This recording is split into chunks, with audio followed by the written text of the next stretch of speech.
Cuando despertó aquella mañana, todo parecía normal. Su casa, su cama, su ciudad. El sol entraba por la ventana con la misma calidez de siempre. Pero algo estaba terriblemente mal. No fue un ruido extraño. No fue una voz. Fue una sensación, como si el mundo estuviera ligeramente desalineado. Una disonancia casi imperceptible, como una nota desafinada en una canción perfectamente familiar. Se miró al espejo, esperando encontrar alguna pista en su propio reflejo. Sus manos temblaban, pero el rostro que le devolvía la mirada era el suyo. La habitación era la misma, con los mismos muebles y la misma pila de libros en la mesita de noche. Todo estaba en su sitio. Y sin embargo nada en Kajiba. Se sentía como un intruso en su propia vida, un fantasma habitando un cuerpo y un espacio que ya no le pertenecían del todo. Tomó su teléfono para llamar a alguien de confianza, a esa persona a la que siempre recurría cuando el mundo se sentía demasiado pesado. Su nombre seguía ahí, en la lista de contactos, justo donde debería estar pero sus mensajes habían desaparecido. El historial de chat lleno de años de conversaciones, de risas, de planes y confesiones, estaba completamente vacío. No es que se hubieran borrado, es que parecía que nunca hubieran existido. Fue la primera grieta tangible en su realidad, una prueba digital de que algo fundamental se había roto. Probó con otros contactos, con sus redes sociales, los perfiles de sus amigos seguían ahí, pero sus interacciones con ellos, sus comentarios, sus fotos juntos, todo se había desvanecido en el éter. Decidió buscar respuestas en el mundo real. Habló con las personas que más amaba, su familia, sus amigos más cercanos. Se acercó a ellos con la desesperación pintada en el rostro, pero lo miraban con cortesía, con educación, como si fuera un completo extraño que les hablaba con una familiaridad inquietante. No había rastro de reconocimiento en sus ojos,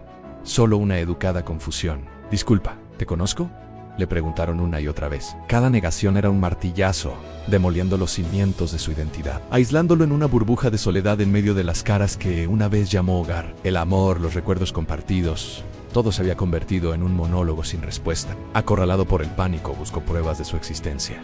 Pruebas irrefutables, oficiales en registros médicos, documentos de identidad, fotografías de su infancia guardadas en cajas de zapatos, pero no había nada. Su partida de nacimiento, su expediente académico, su contrato de trabajo, era como si nunca hubiera nacido.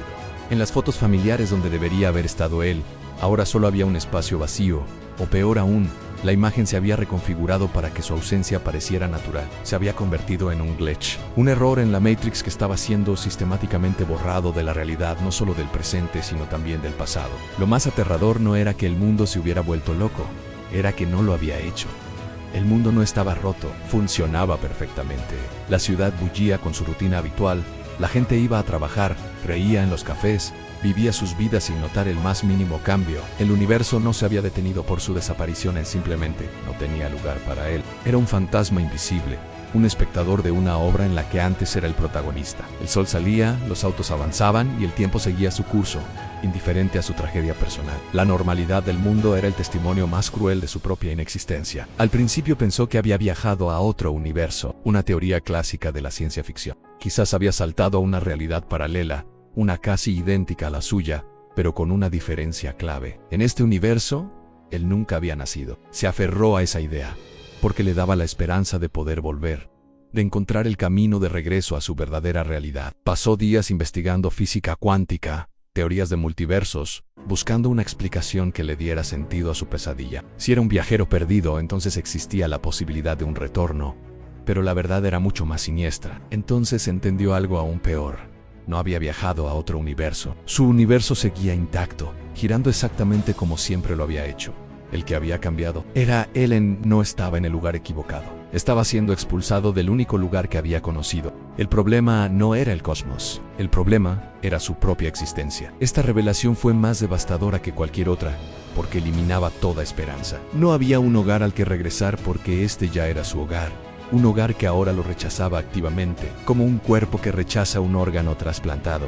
Era un error de sistema a punto de ser purgado. El golpe final llegó cuando lo vio a alguien más viviendo su vida, alguien que se parecía a él, que sonreía como él, pero que no era él, un reemplazo. Esta otra versión de sí mismo dormía en su cama, desayunaba en su cocina, abrazaba a sus seres queridos, iba a su trabajo, se sentaba en su escritorio, y nadie notaba la diferencia. Hablaba con sus amigos, y ellos reían con sus chistes. Ocupaba su lugar en la realidad con una facilidad tan perfecta que era aterrador. No era que su vida hubiera desaparecido, simplemente ya no le pertenecía. Había sido sustituido y el mundo había aceptado al nuevo actor sin dudarlo ni un segundo. Fue entonces cuando comprendió la fría y brutal lógica de todo. El universo no admite duplicados. Es una regla fundamental, una ley de conservación de la realidad. Cuando dos versiones de la misma entidad intentan ocupar el mismo espacio-tiempo, el sistema se desestabiliza. Why Universo, en su búsqueda implacable de equilibrio, debe corregir el error.